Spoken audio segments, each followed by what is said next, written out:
Hello, everyone. Welcome. This is the 99th TeTra paper, and for that, it is my great pleasure to introduce today Sophia Dege-Mu ller, who is a research fellow at the Hamburg University in the ERC project Beyond Influence, the Connected Histories of Ethiopic and Syriac Christianity. She has worked before that in several other major projects in Ethiopic manuscript studies and literature throughout Europe, and is preparing a PhD thesis on the Aximaros literature, the story of creation in Ethiopian tradition at the University of Hamburg. Sophia has published broadly on these topics, and for all her work, she is now a member of the editorial board of Ethiopica, the International Journal of Ethiopian and Eritrean Studies. And today we get to hear from her work. So, Sophia, the floor is yours. Thank you very much. Thank you very much for the invitation. I have to correct you for a second. I have defended my PhD already last year in October, just thanks to the German system. Thank you. Just thanks to the German system, I do not carry the title yet. Anyhow, I'm happy to share my screen. And I'm very excited to see everybody here, especially people joining from Tokyo. I feel very honored that you are sacrificing your sleep for this.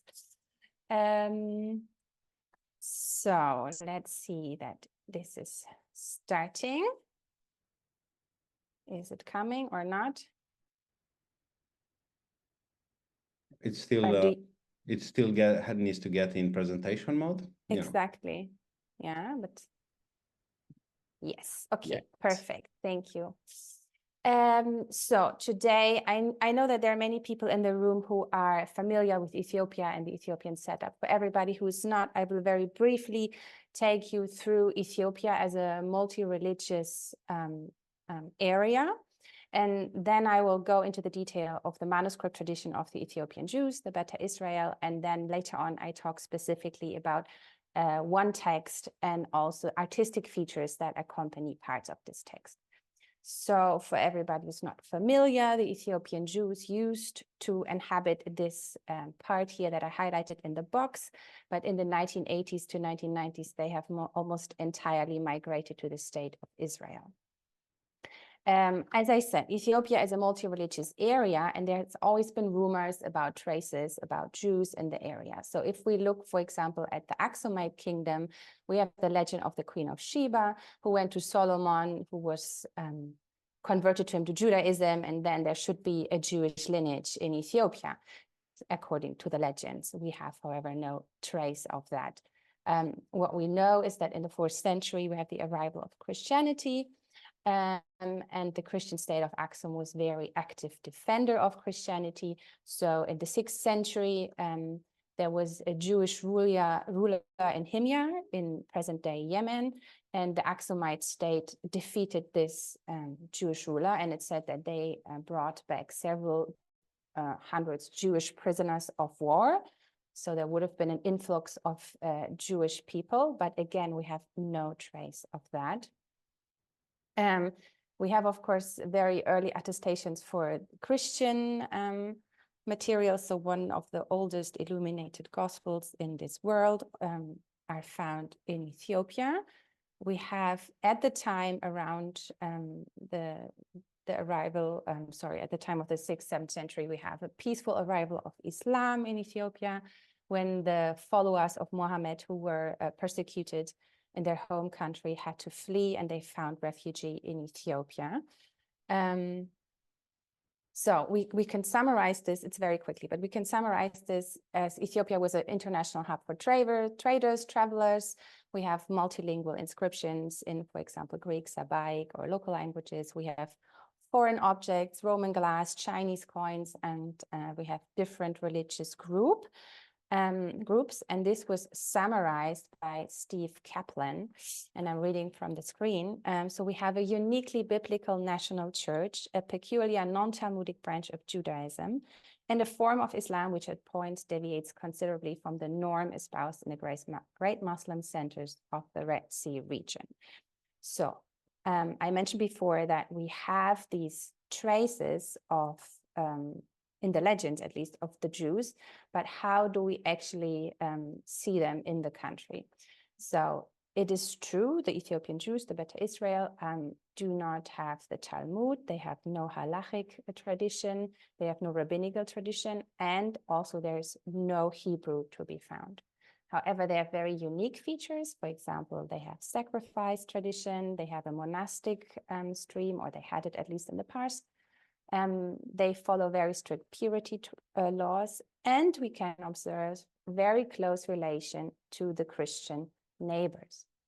And this becomes especially evident in their manuscript tradition. So this tradition developed in very close connection with the Christian tradition, but there are some unique and defining features that I will summarize in the following moments.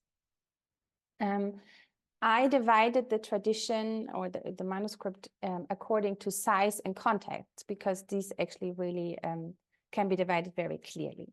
So we start with the large or deluxe manuscripts, and you can see them all in these pictures here. They're really of considerable size, and they almost exclusively contain the Octateuch, so the Orit, the first books of the Bible. They might also add the Book of Enoch or the Book of Jubilees, and of course marginal text, but these are the major texts we find in these big Orit manuscripts. They are usually covered in ornamental leather covers, and this is very specific, they are written by Christian scribes. The second group is the medium-sized manuscripts. You can see my hands, so they're really much smaller. And those exclusively contain substantial text, prophetic or deuterocanonical material. Sometimes they have leather covers, and also those are prepared by Christian scribes. And then lastly, there are the small-sized manuscripts, and you can see that they're really tiny in comparison. Those contain the prayers and the liturgical text of the Beta Israel, and they are the most original for the group because they were entirely written by Beta Israel scribes themselves. Those that we see right now, so those that are available in libraries or among the community, are of rather recent age. And we also find mixed languages. So no Hebrew, but they are written in Ge'ez, so the classical liturgical language. We find Amharic text, and we also find Agau passages. So Agau is a Cushitic language, and maybe later in the discussion I can elaborate on that, but we can skip this for the moment. So as I said, we have several manuscripts that were written by Christian scribes, and it is clear that they needed to undergo some adaptation and change to be able to be used in a Jewish setting. The small manuscripts obviously did not need any such changes, and then there are also protective scrolls, which are actually used by both Christians and Beta Israel. But they are a different topic. If we have time, we can elaborate, but it's not important right now. I want to discuss how we see these adaptations and change in the manuscripts, and we can start with very obvious changes. So Christian texts usually start with a Trinitarian formula in the name of the Father, the Son, and so on. But the Beta Israel have their own doxology, which reads, "Praised be the Lord, the God of Israel, the God of all spirit and all flesh." And you see the two examples here where these were added in the margin. So on the one, it was added on top in the margin. On the other, you see it on the verso page facing the beginning of the text. We can see different stratigraphy, and this is actually one of my favorite examples. It's kept in the British Library. So my theory is actually that the major text that you see in the two columns is, of course, a Christian text. Then we have the highlighted doxology of the Beta Israel, and then above that, so a third stratigraphy, we have again the Christian Trinitarian formula. So my theory is that this manuscript actually changed hands several times between those two religious groups. We encounter also changes in the text. So if there were Christian words in these texts, they were scratched out and were erased. We find, as I said, in the big manuscripts, they have these ornamental leather covers, and they were traditionally always have a cross at the center. So we find this example where this cross at the center ornamentation was scratched out, cut out. I have another example where it is covered in wax to make it less visible.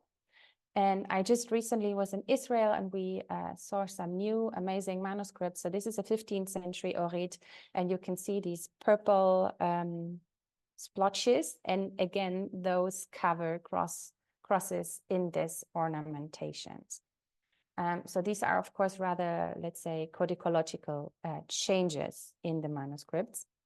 But I want to talk to you also about texts and how they were adapted and changed. So we can talk about rewriting, editing, censoring, or even recomposing of texts. The entire Beta Israel literature is often described as an offshoot of Christianity, and there are many examples like those two that I highlighted here, for which we have also Christian versions. But I'm going to focus now on a different text, and you see that here I highlighted, it's very small, I'm sorry, but I highlighted it in red, the Gedle Susanna. So this list that you see here there was the French traveler Antoine d'Abbadie, who in 1844 interviewed Abba Yitzhak, who was one of the high priests of the Beta Israel. So this is very important because 1844 was a time in the history of the Beta Israel where they had not yet been exposed to missionaries, both Christian as well as Jewish emissaries who tried to introduce rabbinical traditions to them. So this is a very pure recording of the lists of holy books of the Beta Israel. And we see on the one side what we would expect, so all the biblical texts that the groups use. In the center, at the bottom, there are with Henoch and Kufale, what is called apocryphal texts, which, however, in Ethiopia are very normal parts of the Bible, and some other texts. And then the highlighted ones were not in Abba Yitzhak's list. However, we find attestations of these texts in the manuscripts. So they were part of the group, but somehow this high priest, Abba Yitzhak, maybe didn't want to mention them as not proper books or not. So this is the question. However, some of these texts that are in this additional list we find in several manuscripts. So they are not, they are used for sure by the group. So let me focus on the Gedle Susanna, the life of Susanna. This is a renarration of the biblical book of Daniel. So let me quickly summarize this history. Susanna is the Susanna is the daughter of a king, very beautiful, very pious, and she takes a bath every day in the gardens of the palace. And there are 3 elders who watch her and who try to advance her, and she refuses them all. So they become very angry, and they all go to her father and accuse her of having fornicated. And her father is furious, and she is sentenced to death. And as people are about to carry out the death sentence, the angel Michael steps up and says, wait, can we please question these 3 elders about what they saw? And they all give conflicting reports. So it is clear that Susanna is innocent. The 3 elders are sentenced to death, and Susanna, on the other side, is elevated and is made the queen above them all. So this is the Beta Israel version of this text. If we compare this to Daniel, to the text in Daniel, there are only 2 elders, and it is not the angel Michael who steps up and defeats her, but it is Daniel himself in the biblical version. But in the Beta Israel version, Daniel is nowhere to be found in this text. This text, I wrote it down below, and you can see the folios. It is only very few folios in a larger text section in this manuscript.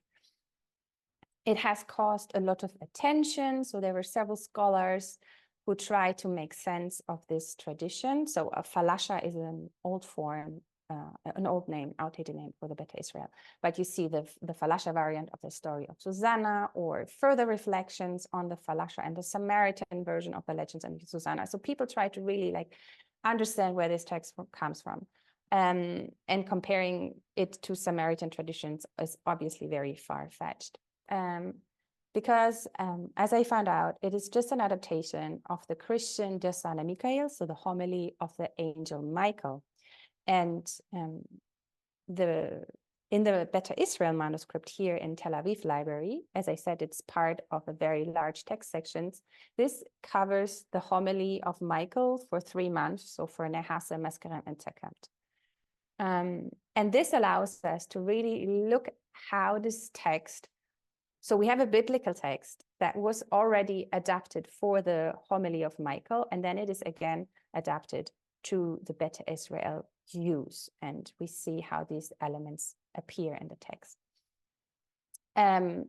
For example, the words Mary were replaced in the Beta Israel version by Senbet, Sabbath.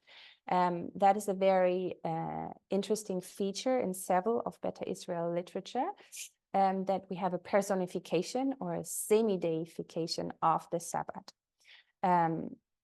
In a very simple textual use, this is very practical because the Sabbath is a female word. Mary is, of course, a female word. So it was easy to replace Mary. You see it here with the Ethiopian manuscript. In a Christian version, you can replace Mary just by Sembet and keep the entire sentence with all the female endings without changing too much. Other words, for example, Paulus was replaced by Muse in the Beta Israel versions. Some words are skipped entirely, so Jesus Christ, and sentences were altered, and you can even tell that the Beta Israel scribe had some trouble. Some of the more complex sentences were difficult for him to adjust, so we find some rather nonsensical sentences, or he just jumped entire sections. And there are, however, also things that remain. So we have reference in the Beta Israel text to the 24 elders and the 4 beasts. The words of the disciples or the apostles appear, but apparently they were not, they did not cause too much trouble. And then there's a minor detail that I, however, find very interesting, because in our research among the Beta Israel, so me and my colleague Bar Scribes, we carried out lots of interviews. Angels are venerated among the Beta Israel. This is not specific, but what is interesting is that they are never addressed as holy, or is kedus. So when the Christian text has kedus Michael, kedus Gabriel, holy Michael or Saint Michael, Saint Gabriel, in the Beta Israel version, it is just their names. So what is fascinating about this text is, of course, that it allows us to really see how the scribes worked and how the scribe adjusted the text. But for me, it's a bit, it's much larger, because it's, for the moment at least, a codex unicus, so there is no other attestation. I told you it covers several folios. However, the Susanna is just a small part. However, at the end, and you see here the end of the text, it says, here ends the Getle Susanna. And this is, of course, something that I would like to find out in further work with the Beta Israel community to understand, for example, the usage of this text. Is it used in liturgical functions, or is it ever read during certain ceremonies? This is something that I'm hoping to find out. It might have been also just a commission by somebody. So this is part of the Feitlovich collection. Feitlovich was a Jewish emissary. He might have just have ordered this text. That, of course, would give it a different place within the Beta Israel community use of this. So this is still kind of work in progress on social aspects of this text. But I also want to quickly show you something of the artistic features that I find very interesting. So in the Christian versions, the homilies of Michael from the 17th century onwards are often very beautifully decorated. And you see here, let me, sorry, go back. we see something striking. So we see here the king sitting there, the very pious Susanna is standing there pleading to her father. She has a halo. And then we see these three elders, which are depicted in a very specific way. So first of all, in Ethiopian art, bad people, evil people are usually presented in a profile. So all three of them are in a profile, but also you see that they have very distorted figures. So their hands are twisted, they have an open mouth, they have wild hair, and these are all features that delineate Jews or foreigners, even in medieval European art. So the Ethiopian tradition here follows really these models of depicting them as somebody different or somebody evil in the sense. Also, this is very detailed, but for example, these trousers that the one of the elders wears are not common in Ethiopian depictions. Men also wear long garments. Here we find another depiction of the three. They, for example, in this case, wear, let's say, uncommon hats within an Ethiopian Christian background.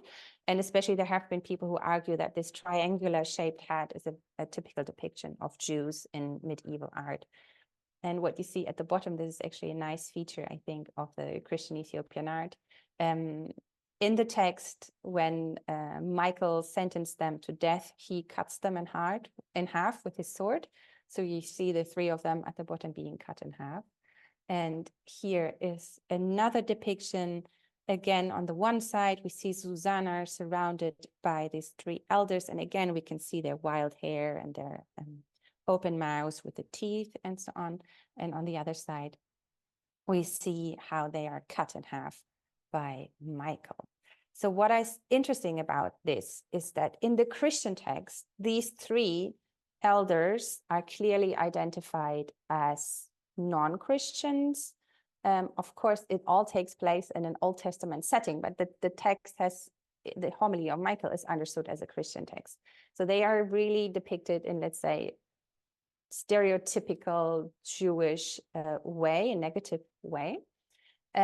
However, all these artistic features are not present in the Beta Israel text, and there's no, apparently the Beta Israel text takes no offense in that these three elders are Jewish, so to say. So for me to quickly conclude my wild ride through this topic, we see Ethiopia as a melting pot where we have fluid traditions between both Christians and the Jews. There are some forms of cultural appropriation. So the Beta Israel took objects, texts, and some other tradition, but integrally made them their own. So there is always the question of originality. It has been argued that these texts are just copies, bad copies of Christian texts. I want to really speak against this because it really shows how the group has shaped their own tradition. We also see that they use manuscripts and text in a completely different sense that the Christians would do.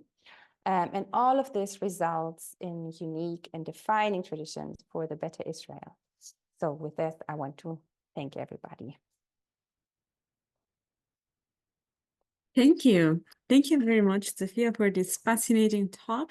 I open now the floor for questions. If you have one, you can either raise your electronic hand or type it in the chat.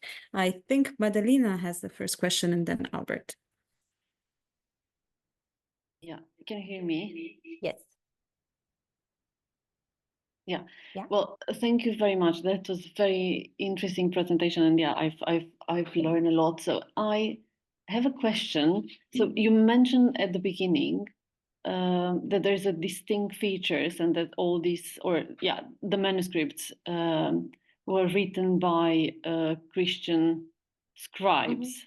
Mm-hmm. So how do we? So is there a distinct feature? Do they identify as these themselves, or is it in the colophons? Are there specific features? How shall we? How do we know this? Yeah, there are different ways. So partly, as I showed, for example, these cross ornaments. So no Beta Israel scribe would draw crosses around the text openings. Also the leather covers with the cross ornamentations. In general, these big manuscripts, they follow very strictly all the features of Christian manuscript tradition. But sometimes we also have colophons where there are actually Christian scribes giving their names, or they're saying this was written during the time of bishop whatever, and then they are scratched out. Sometimes they even remain, but very often they are scratched out from these colophons. So that is very clearly Christian. That is a problem for the community.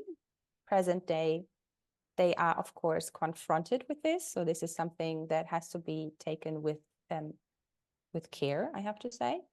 And for example, the one manuscript that I showed you, where there with the text opening with this purple painting over the crosses, there is a black and white picture of this manuscript in the 1990s, still in Ethiopia, where the crosses had not yet been painted over. So you can tell that this was a very recent intervention in this sense. Yeah. Fascinating. Thanks, Albert. Thank you very much for a beautiful talk. I had one remark. Islam came not in 6th, but in 7th century in Ethiopia, Yes. I suppose. Yeah. But what is the age of the manuscripts you use? Since recent 19th, 20th century, perhaps? Is that right? Half and half. Huh? So I half and half. Okay. So thank you for the question, because it's actually quite interesting. Yeah.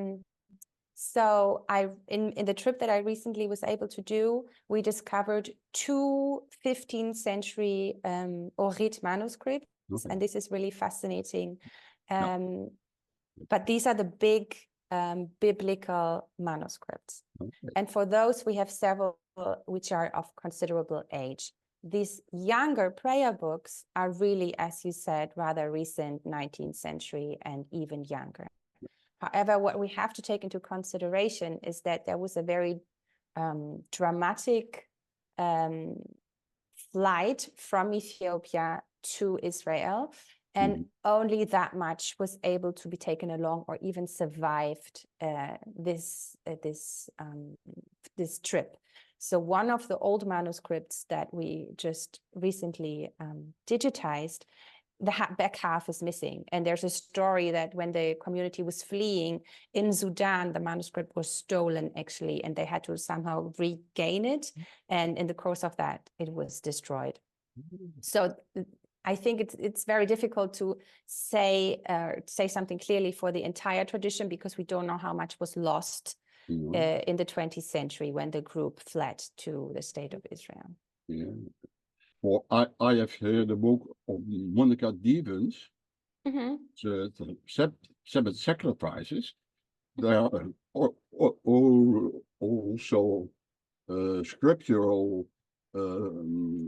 notice from the New Testament. Yes,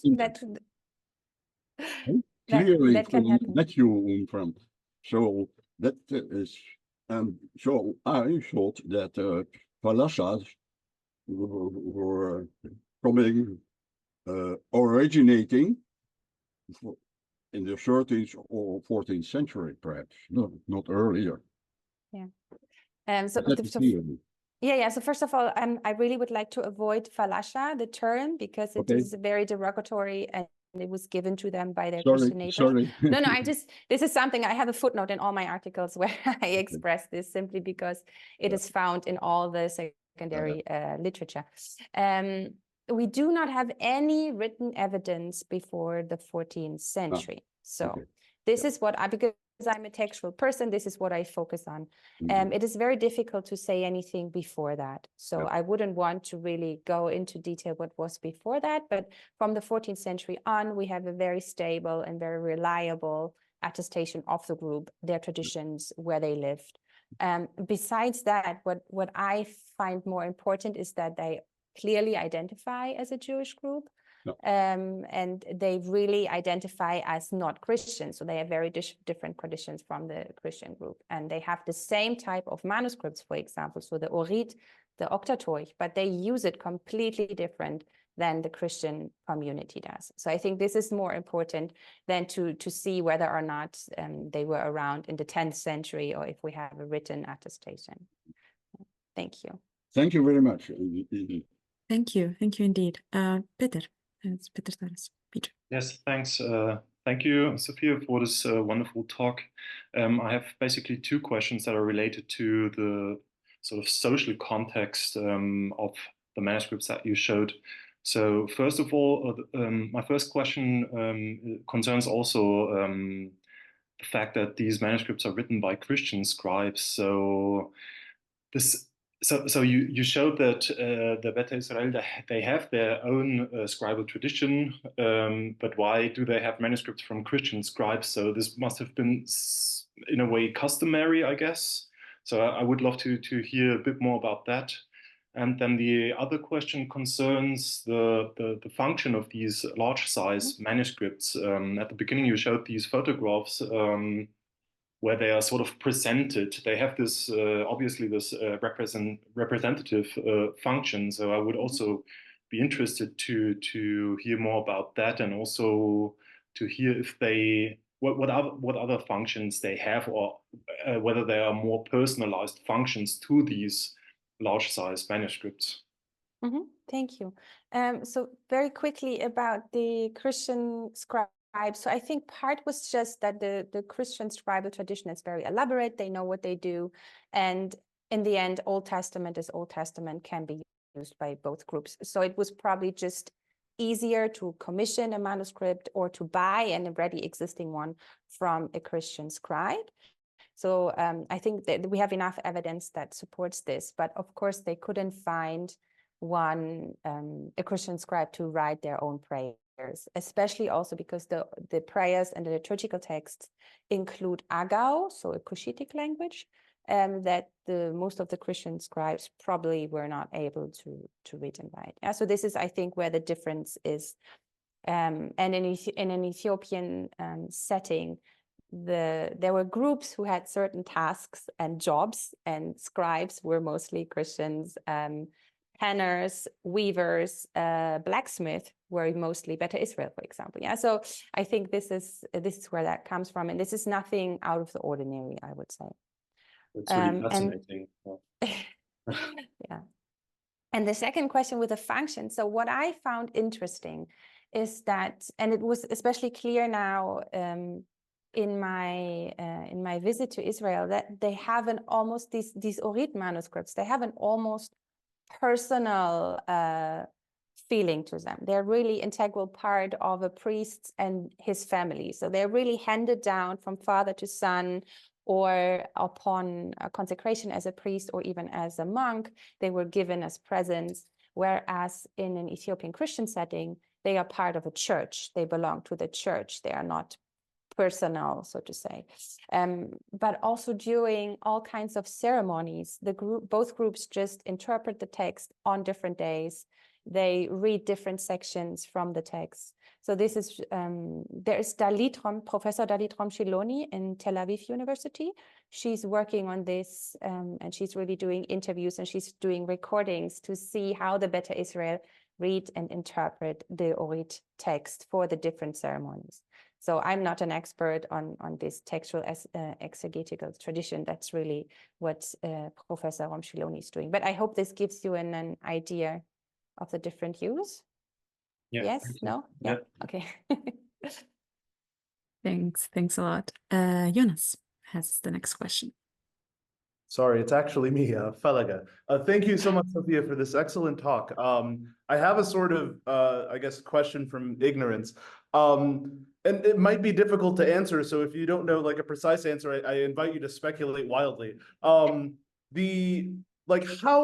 Where and how would these two communities sort of exchange these texts? Like if a Jewish, so if a Beta Israel person wanted to get something from a Christian scribe, like is there a place to do it? Do you go to the Christian community? Does the Christian come to the Beta Israel community? How does that work? Yeah, that's an excellent question. I wish that my colleague Adise Yala would be here because she's really focusing, but she's in Leeds giving a presentation. But so she focused, for example, on certain regions in Ethiopia and Gojam, which are famous for their scribes and their scribal tradition. And of course, we have different regions in Ethiopia where just known scribal centers. So there's always a place you can go, you can commission manuscripts, you can buy them. But even on a smaller scale, I think, you know, churches are everywhere, and the scribes are basically almost everywhere. And in the past, before their aliyah to the state of Israel, the Beta Israel and the Christians really inhabited the same regions. So we did some field trips to Ethiopia where we documented the villages, and they basically shared the same village, but on different ends. So it was easy to interact. And the communities were also deeply linked, as I said, due to the different jobs they had. So no Christian was ever a blacksmith, but of course they needed metal objects. So they would always go to the Beta Israel for these tasks, and vice versa. I think they really, they're very connected in a sense. They kept strictly apart for certain events, obviously, or they had very strict purity traditions. So there's always the report that Beta Israel, especially monks, for example, should never touch anything that a Christian touched. So if money was exchanged, the coins were placed in a bucket of water, and then the monk could take it from the bucket of water. So there are enough documentations of the interactions of the two groups. Does this answer your question, Felike? Absolutely. Thank you so much. And we'll talk about this more, I hope, if you have time. This is fascinating. Yeah. Thank you. Yeah, it is indeed fascinating. And the next question is from Geoffrey Bethnat, and then we have Andy and Berket. Yes, thank you very much, Sophia, for a very interesting talk. I studied long before the generation in front of me, I think, at SOAS under Ullendorf. Oh, excellent. And, not a very good student, I may tell you, but I read his writings, obviously. And it seems to me that your work is fascinating, but it elaborates very much the work of K. Kaufman Shelemai. Do you know of her? Obviously, you must do.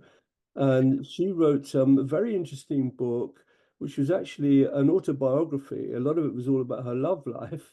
But one chapter, she did her PhD on the work of on the liturgy of the Beta Israel, and she elaborates very much of what you've said this morning, that they seem to be an offspring from the Ethiopian Church. And she, in her chapter called Unexpected Findings in her book, A Song of Longing, she mentions that there was a breakaway from the church in the 15th, 14th century, in which the priests refused to give up the celebration of Sabbath on the Saturday. And as you may know, some of them have two Sabbaths, Saturday and Sunday. And the Beta Israel emanate from this. But it was very, very interesting to see your findings really, further, do the work of Shelemai. Very interesting. Thank you very much.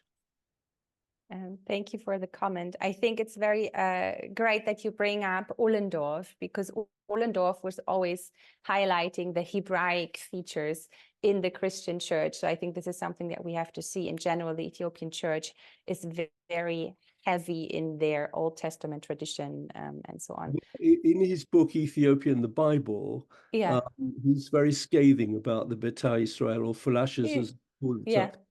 Quite categorically says that they're part of the Agal people. Yes.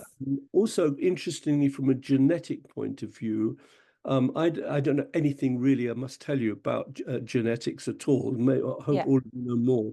But their genes, apparently, from an Oxford professor, genes almost entirely come from Sudan and Somali origin, no Jewish gene. I have no idea what a Jewish gene might look like. So I was about to comment as a German. I will never talk about Jewish genetics if you accept that. And this is something I really would never do. And also in an Ethiopian setting, it's ridiculous to make such clear-cut divisions.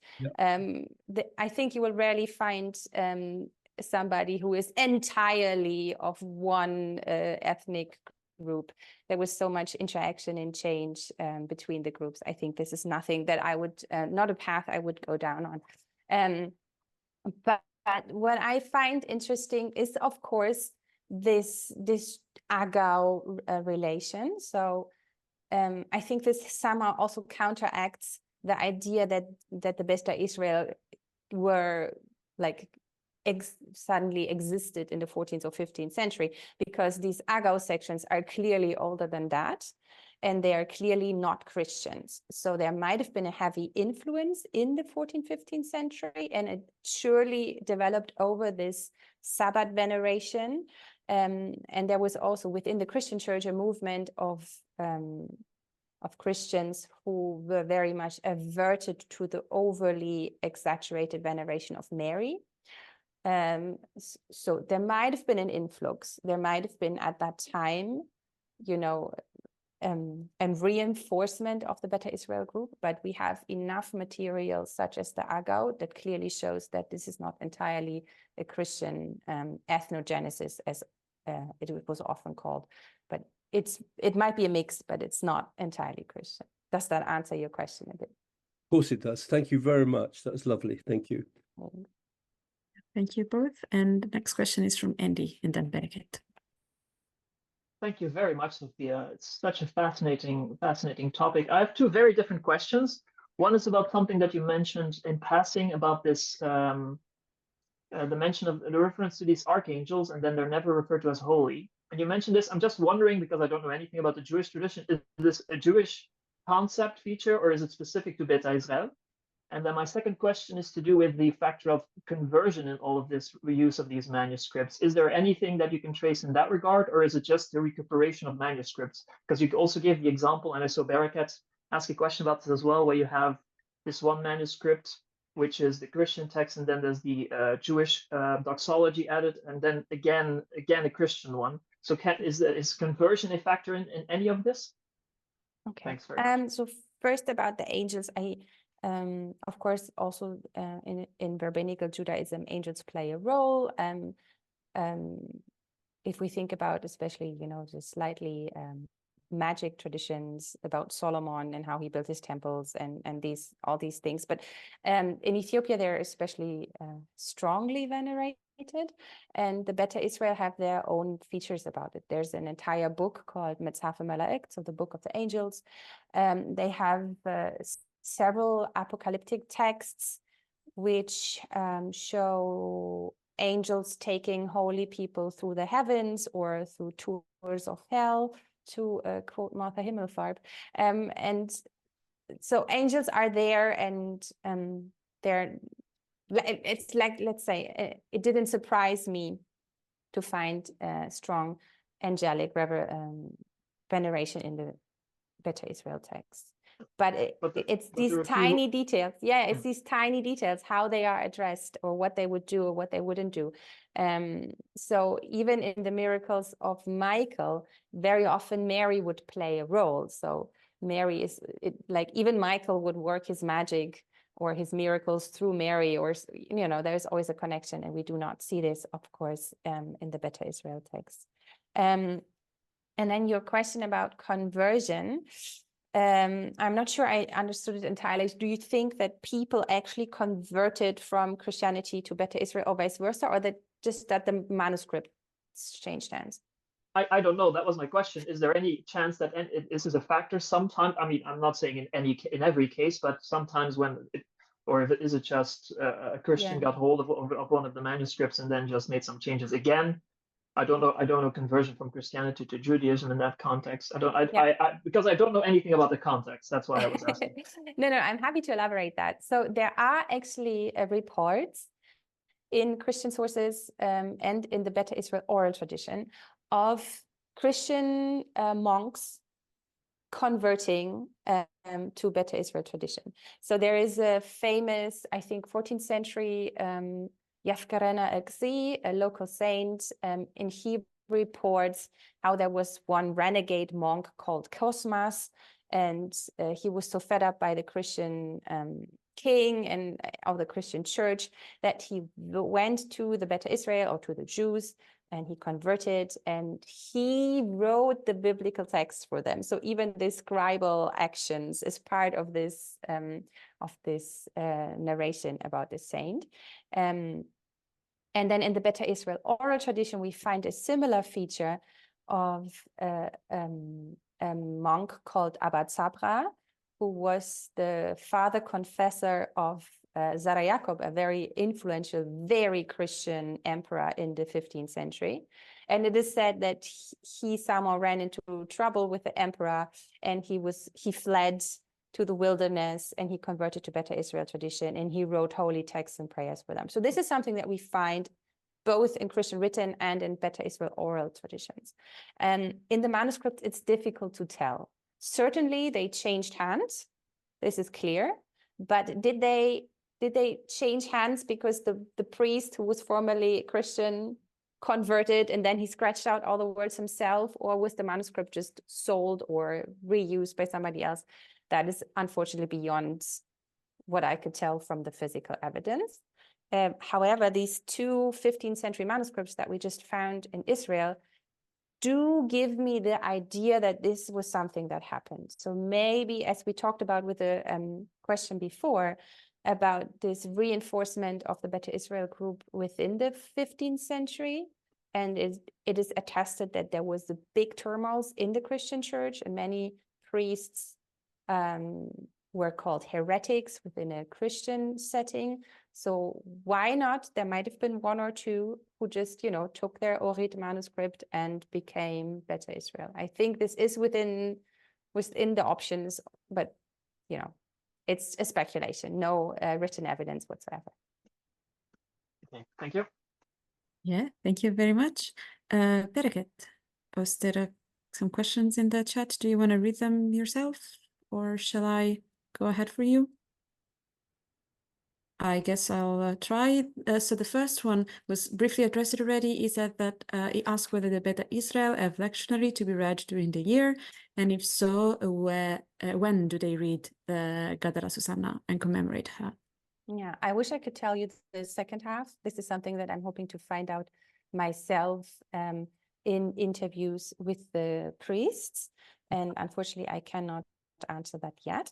They do not have a proper lectionary, but they have manuscript collections of prayers that they are not called lectionary in any way, but whenever we encounter them, the priests know very well their way around these manuscripts, and they would say, oh, this is read during this day, or this is read for a burial ceremony. So there is clearly liturgical use of these kind of texts. Yeah. And the second one is connected to what Andy asked. So whether do we have manuscripts that were originally for Beta Israel but ended up in the hands of Christians and became Christianized? Oh, that's an interesting question. I doubt it. Unless, of course, we would have a Beta Israel scribe who wrote an Orit manuscript, so one of the big ones. And unfortunately, we don't know. We have no colophons or whatsoever that would tell us. And of course, the text that they wrote themselves are these prayers, and they are so Beta Israel that no Christian would use them. So I think it is rather the one example I showed from the British Library with a different stratigraphy, that they were changed hands back and forth. So for example, one of the projects I worked in before, also an ERC project by Dennis Nosnitsi in Ethiopian, where we digitized and documented thousands of manuscripts in TeTra, so in northern Ethiopia. We found two manuscripts in the hands of Christian priests, which have clearly Beta Israel ancestry. But these were texts that were usable by both of them.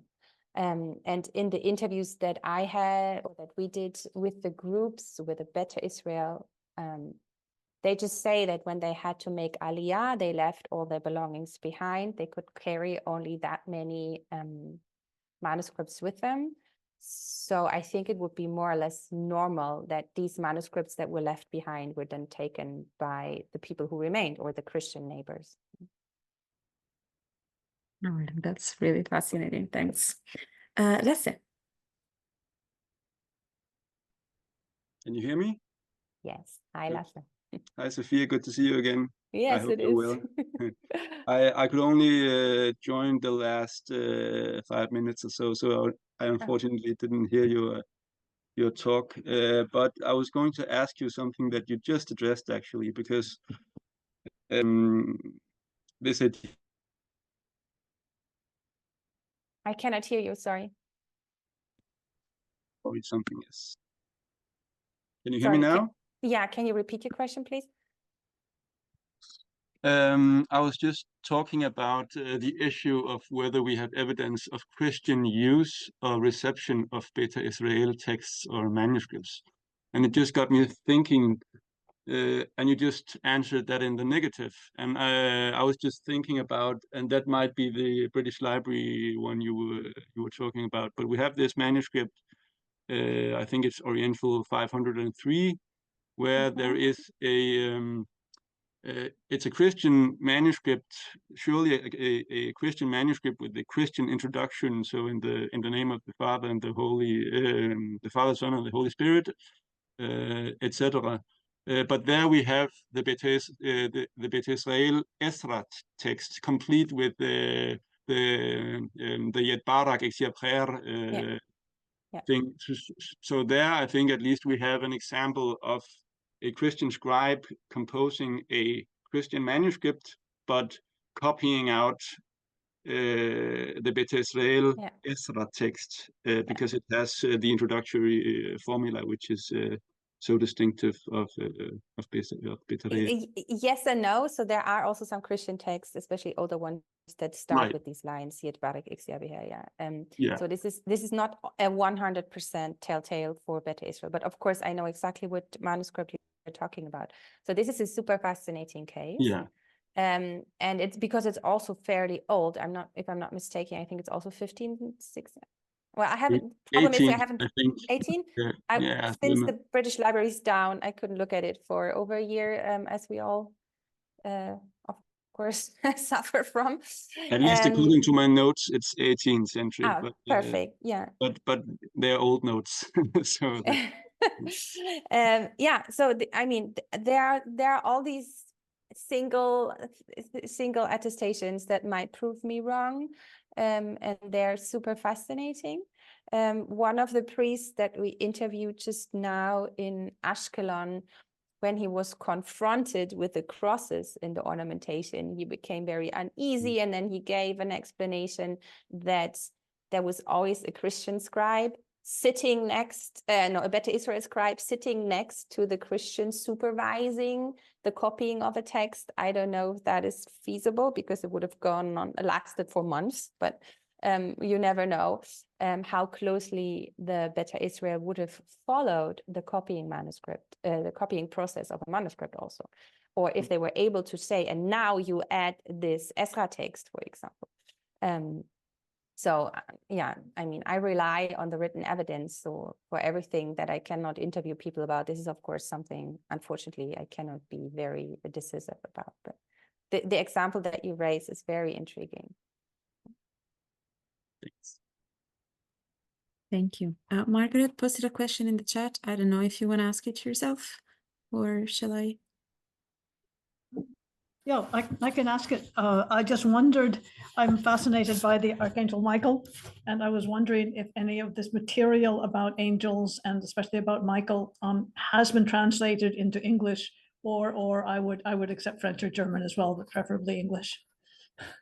Maybe my colleagues can help me out. I'm not sure the full homilies of Michael are translated into English. They might be now in the diaspora sense in the States, for example, where many Ethiopian Christians live who do not speak the language. Maybe there are translations, modern translations, but I don't know of any scholarly translations of this text. This very short section of the Gettler Susanna that I presented has been translated into English by Max Wurmbrand. But that's the Beta Israel version, so not the full extension of the homilies. Okay. Thank you. It was a fascinating talk. Thank you so much. Jeffrey Ben Nathan has another question. You're still muted. We cannot hear you.